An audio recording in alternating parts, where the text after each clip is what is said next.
Donc, bonjour à toutes et à tous, je me nomme Lucas, je suis médiateur culturel au FRAC Nouvelle-Aquitaine MECA et nous nous retrouvons pour un nouveau regard sur une œuvre afin de présenter l'œuvre de l'artiste chilien Enrique Ramirez.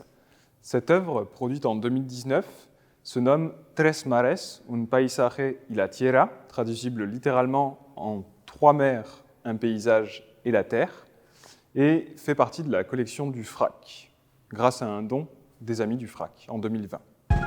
Donc, cette œuvre se compose de trois voiles en dacron, un tissu synthétique qui rentre dans la composition des voiles de navire.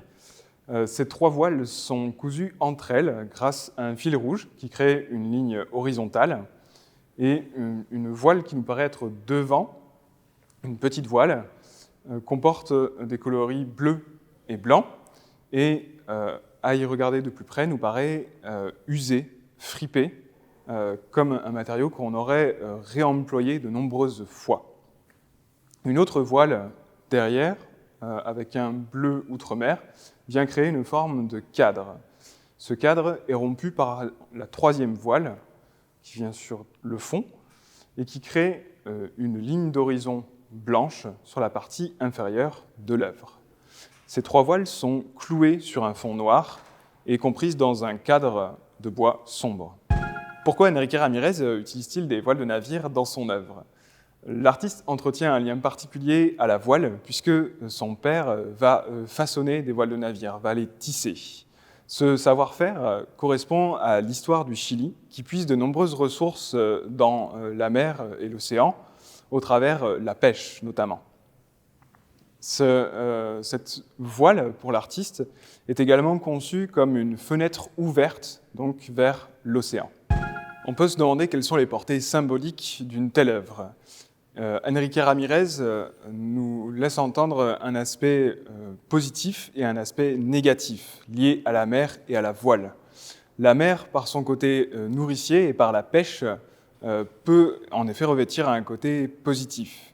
Quant à la voile, elle peut nous évoquer le voyage et une forme de liberté. La mer peut également avoir un aspect plus négatif. Ici, la première voile nous paraît inversée. Si l'on se centre sur le pennon rouge, un indicateur de vent présent sur toutes les voiles, ici, on constate que cette première voile est inversée, comme le phénomène de dessalage dans lequel le bateau se renverse et dans lequel la voile est complètement immergée, noyée. Cette noyade pourrait alors évoquer une forme d'accident ou de naufrage.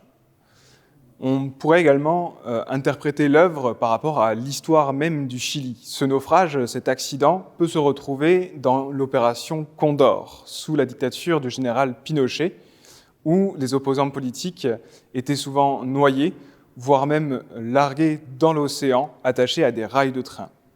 Cet épisode historique sera une des sources d'inspiration importantes pour l'artiste Enrique Ramirez. Et il va produire également de nombreuses œuvres filmées à partir de cet événement historique. Un autre fait intéressant dans le travail d'Enrique Ramirez est son rapport au texte. Ici, le titre « Tres mares, un paisaje y la tierra », traduisible en « Trois mers, un paysage et la terre », nous renvoie à une forme de mention poétique. Et pour cause, Enrique Ramirez s'inspire régulièrement de poèmes chiliens ou crée lui-même des poèmes afin de bâtir ses œuvres. Merci d'avoir regardé cette vidéo. On se retrouve prochainement pour un nouveau regard sur une œuvre. En attendant, bonne journée et bon vent.